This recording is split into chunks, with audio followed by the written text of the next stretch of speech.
Thank you and welcome. My name is Joe England. I'm a barrister here at Quadrant Chambers, and the title of my QBiT talk tonight is What Are Indemnity Costs? The talk might be retitled What Are Not Indemnity Costs, because there is often an assumption, particularly among lay clients, that indemnity costs means you recover 100% of your costs.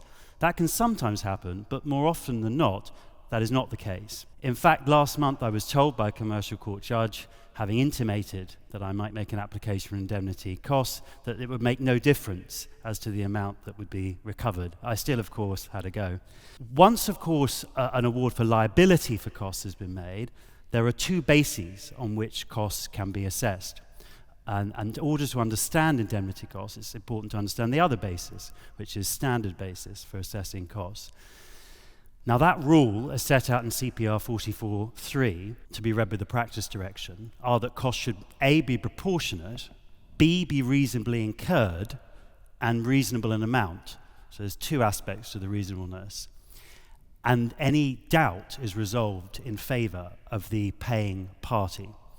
In terms of proportionality, factors that are taken into account include the sums at stake, including any non-monetary relief, the complexity and importance of the litigation, any additional work generated by the other party and the other party's conduct.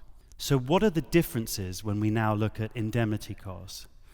Well, essentially, they still need to be reasonably incurred and reasonably amount the costs, but what you have removed is the requirement for proportionality.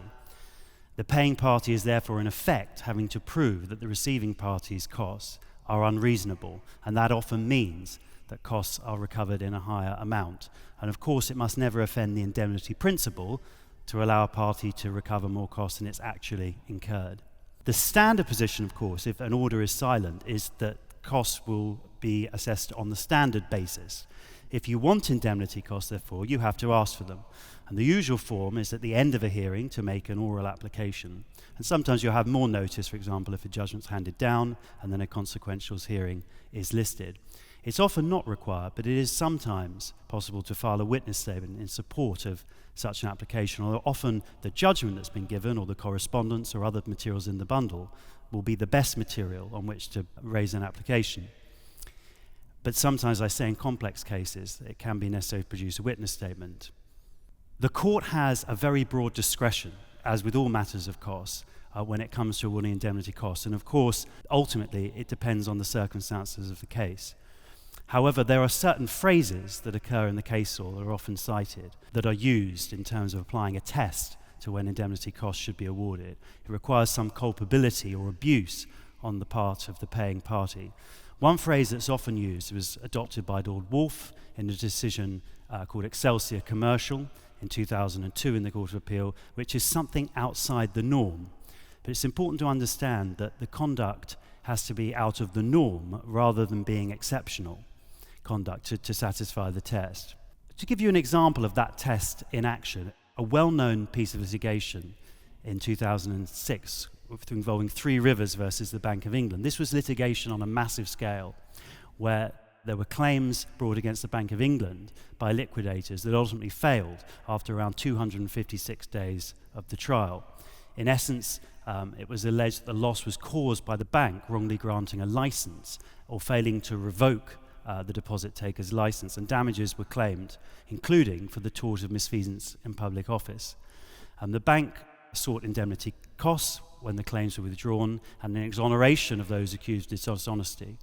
And the liquidators did agree to pay indemnity costs, but the court felt it needed to give judgment on the matter. And it was a judgment by Mr. Justice Tomlinson, as he then was, and he outlined some of the circumstances of that case and that might apply to other cases that justified indemnity costs being ordered. They include the very aggressive and large number of allegations and claims pursued and that were not withdrawn by the claimants, and maintaining them right to the very end. Also, the use of publicity that it is sought to invoke for some of the allegations outside of the court process during the trial. The claimant, by its conduct, turned the case into what was called an unprecedented factual inquiry by the pursuit of an unjustified case. It also raised points which were ultimately found to be bad ones and far-fetched, and the claimant had also pursued a case which was irreconcilable with the written contemporaneous documents and had racked up huge amounts of costs on both sides. What other examples might there be of indemnity costs? Well, there's no exhaustive list. Of course, one example might be under a contract, where, for example, in a lease or a charge, there is a contractual right to indemnity costs. Other examples of conduct might be not complying with pre-action protocols or unreasonably refusing to mediate. Perhaps a more recent example might be not complying with the new regime on witness statements in CPR Practice Direction 57 AC, withdrawing applications that should never have been brought, discontinuance in certain circumstances. There's also a regime, as you'll know, for indemnity costs under Part 36.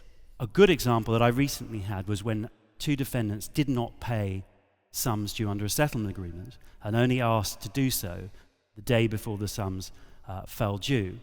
And there are a number of other aspects of their conduct in the underlying litigation and in response to the application. However, according to His Honour Judge Pelling, that was not considered enough to merit indemnity costs, and it's a routine feature of a commercial court litigation that people don't comply with settlement agreements. Other examples include where the judges have described both the parties' solicitors as acting like children in the playground, and therefore both sides had behaved so badly that it was not appropriate to award indemnity costs.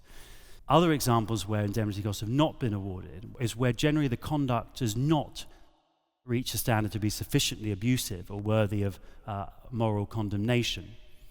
Litigants in person are often in reality given more leeway, but like legally aided parties, they can also be subject to indemnity costs.